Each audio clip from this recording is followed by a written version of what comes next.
Je me nomme Youssouf Fati, coach U16, coach de la catégorie U16 de Bisport Academy. L'analyse du match, que d'abord ça a été un match très intéressant, voilà, dans la mesure où les deux équipes qui étaient en face, c'était des équipes très joueuses, voilà, que ce soit du côté de AS Lumière et du côté de Bisport. Voilà, nous avions vu de très belles choses, que ce soit dans les sorties de balles, dans la progression, dans la conservation, voilà, et aussi dans la finition aussi. Voilà, même si de notre côté, la finition n'a pas été de notre côté. Voilà, on a eu des occasions de but certes, mais on en a trop raté. Voilà, ce qui est à l'origine de ça, c'est parce que peut-être que c'est dû aussi c'est pas pour chercher un prétexte, peut-être que c'est dû au Ramadan, mais de toute façon, ça a été vraiment une très belle rencontre et les petits se sont vraiment fait plaisir. yow ban conseil lan nga gis ci Exact Lumière. Lim di wax pour ñu yokk. Lumière en français en wolof. Ok. Voilà, Lumière gis naa ni c'est une bonne équipe à vrai dire. Voilà, on voit nettement que ils sont en train de travailler, ils sont en train de faire un excellent travail. Voilà, avec de très jeunes coachs comme nous autres. Donc tout ce que je leur demande, c'est de continuer dans ce sens. Voilà, de demander aux joueurs de toujours rester, de toujours garder la tête sur les épaules, de continuer à travailler, d'avoir une très bonne hygiène de vie. Je pense que, en tout cas, sur ce que j'ai eu à voir aujourd'hui, voilà, ça a été notre première rencontre avec eux. Mais j'ai vu vraiment de très belles choses, que ce soit au niveau de leurs défenseurs, des milieux de terrain, des attaquants, voilà, et même de leurs gardiens de but. Voilà, j'ai eu à voir vraiment des jeunes pétris de talent. Donc le reste, c'est d'être humble, de garder la tête sur les épaules et de travailler. lan ngay conseiller booy équipe yi xale yi. yan waaw conseil ngeen jox pour seen ñu fonk seen coach yi ak fonk entraînement yi respecter entraînement yi. Wow, comme on a l'habitude de le dire, l'entraînement c'est la base, voilà, c'est la force du sportif.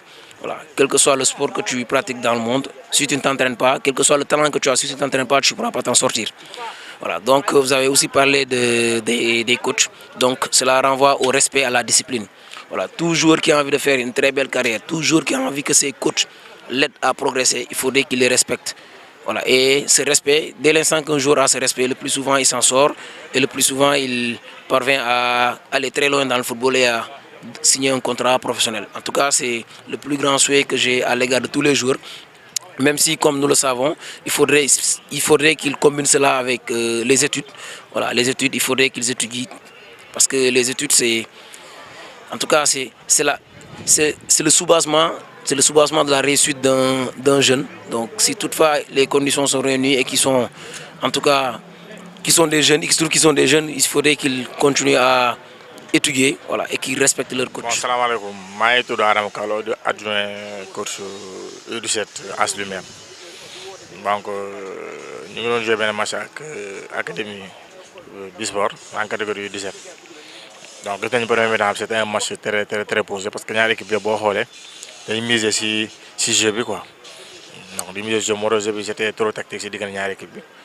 Donc, am nañ satisfaction sur benn côté mooy jeu bi parce que tactiquement xale yi il était discipliné donc y avait du beau jeu quoi donc gis nañ ni que coach yi lu ñu leen fournir terrain ñu ngi koy appliquer quoi waaw xale moom mooy comme li ñuy wax la plupart rek voilà ñoom la gagne ne compte pas quoi c'est le contenu bi moo ci ëpp solo la plupart waaw loolu la.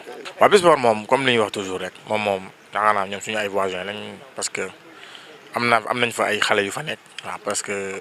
ñun rek yor nañ fa je pense 12 gauche fa nekk donc yaakaar naa léegi ñu ne ñoom famille la voilà c'est famille boo xoolee suñu joué sax benn côté boo xoolee dafa xaw a ndiroo ñu nag ñoom waaw parce que voilà xamante nañ quoi yàgg nañ joué du tey voilà ñoom moom académie bu cool lañ vraiment te bu ñëwee vraiment dañuy am loo xam ne dañu koy yokk ci jeu bi quoi parce que da ngay gis du beau jeu en plus ak respect bi surtout waaw surtout quoi man loolu moom nga neex seen boy ils sont très disciplinés macha allah. waaw comme lu ñuy wax toujours rek football moom non ñëpp mënuñu ci réussir quoi tout le monde ne peut pas réussir.